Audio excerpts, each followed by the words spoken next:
भारतीयों का पैसा कमाना अमेरिका से नहीं देखा गया, और हाल ही में डोनाल्ड ट्रंप कुछ ऐसा करने जा रहे हैं जिससे भारत को बिलियन ऑफ डॉलर्स का लॉस होने वाला है। बहुत ज़्यादा घाटा होगा, हजारों करोड़ का घाटा होगा, और कई तरह के भारत पर इसके प्रभाव पड़ेंगे।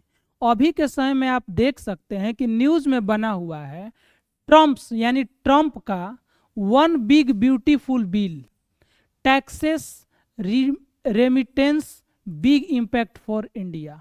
मतलब एक बिल लाने जा रहे हैं ट्रंप, किसके ऊपर? रेमिटेंसेस के ऊपर। इसका इम्पैक्ट भारत पर पड़ेगा। और ब्यूटीफुल बिल इसलिए कहा जा रहा है क्योंकि अमेरिका के पर्पस से उन लोगों को लग रहा है कि बहुत अच्छा है। तो क्या है पूरा मामला, किसे कहेंगे रेमिटेंस, क्या है वन बिग ब्यूटीफुल बिल? बिल्कुल आसान भाषा में, आपको जटिल लगेगा ही नहीं, पूरी बात कहानी की तरह समझ में आ जाएगी। तो शुरुआत करते हैं बिना किसी देरी के, और सबसे पहले क्लियर करते हैं कि आखिर में रेमिटेंस किसे कहते हैं।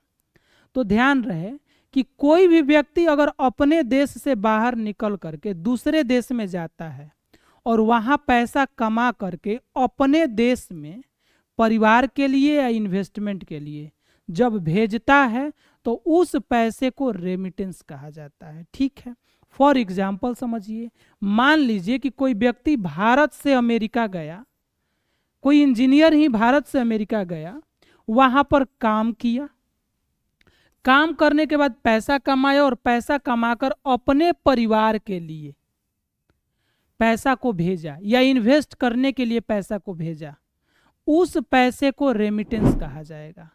और अमेरिका का कहना है कि अब हम रेमिटेंस के ऊपर 5% का टैक्स लगाएंगे, इसके लिए एक बिल लाने जा रहे हैं, और उसी बिल को कहा जा रहा है वन बिग ब्यूटीफुल बिल। आज के समय में हेडलाइन बना हुआ है।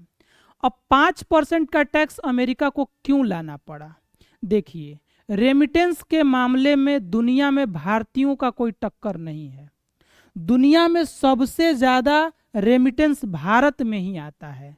मतलब सबसे ज़्यादा भारतीय दूसरे देश में जाते हैं और वहाँ से ज़्यादा मात्रा में पैसा फालतू खर्चा नहीं करते हैं और बचा करके अपने देश में भेजते हैं परिवार के लिए या इन्वेस्टमेंट के लिए।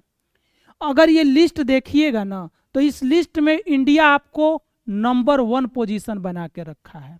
2024 में भारतीयों ने रेमिटेंस वाला पैसा, रेमिटेंस के रूप में पैसा 130 बिलियन डॉलर का भेजा है, और पिछले 3 सालों से लगातार कंटिन्यूअस है कि हर साल 100 बिलियन डॉलर से अधिक ही पैसा रेमिटेंस के रूप में भारतीय भेज रहे हैं। और ये बात अमेरिका को नहीं पच रही थी। क्यों ऐसा हो रहा था? क्योंकि जो 130 बिलियन डॉलर है ना, इसमें से सबसे ज़्यादा पैसा अमेरिका से ही आता है, लगभग 23.5% के आसपास। 23.5% का मतलब हो गया 23% और 5 लगभग 30 बिलियन डॉलर पैसा अकेले अमेरिका से भारतीय कमा करके भारत में भेज देते हैं। 30 बिलियन डॉलर का मतलब क्या होता है आप समझने का प्रयास करिएगा, लेकिन पहले मैं ये बताता हूं कि 30 बिलियन डॉलर पर टैक्स अब कह रहे हैं कि डोनाल्ड ट्रंप हम 5% का लेंगे। ध्यान रहे, अगर एक बार टैक्स के लिए बिल बनाकर अमेरिका टैक्स लेना शुरू कर दिया ना, तो टैक्स बढ़ाना भी शुरू कर देगा, क्योंकि कोई भी चीज़ शुरुआत होती है तो अब सिर्फ बढ़ाना बाकी रह जाता है। खैर, 30 बिलियन डॉलर पर अगर अमेरिका कह रहा है 5% का टैक्स, इसका मतलब ये हुआ कि 10% का मतलब 3 बिलियन डॉलर और 5% का मतलब लगभग 1.5 बिलियन डॉलर। 1.5 बिलियन डॉलर का मतलब हो गया लगभग 12,000 करोड़ रुपया। यानी अमेरिका जो है ना, भारत का 12,000 करोड़ रुपया लगभग हर साल अब अपने यहाँ रोक लेगा, और टैक्स बढ़ा देगा तो और ज़्यादा।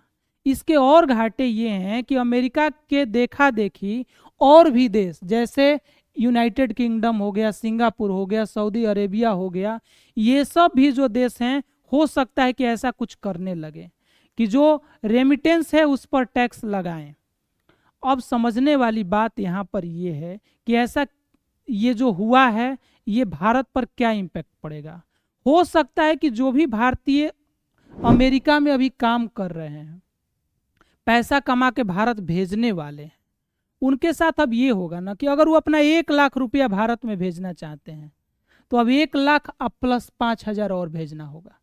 अगर उनका कोई ईएमआई कट रहा है भारत में, कोई प्रॉपर्टी लिए हैं, कोई प्लॉट लिए हैं, कोई बना बनाया बिल्डिंग लिए हैं ईएमआई पर, तो वो हर महीने जो 1 लाख रुपया भेजते थे और ईएमआई सेटल हो जाता था, अब उनको 1,05,000 देना पड़ेगा। तो बहुत सारे लोग ये भी सोचेंगे कि अभी बिल बनने से पहले अमेरिका में तुरंत पैसा ज़्यादा से ज़्यादा मात्रा में हम भारत में अपना भेज दें, और बड़ी मात्रा में जब भारत में पैसा आएगा तो जाहिर सी बात है महंगाई कम होगी, बहुत सारे चीज़ों के रेट गिरेंगे, तो जैसे शेयर मार्केट पर भी इसका प्रभाव पड़ेगा। इस तरह के इम्पैक्ट देखने को पड़ सकते हैं।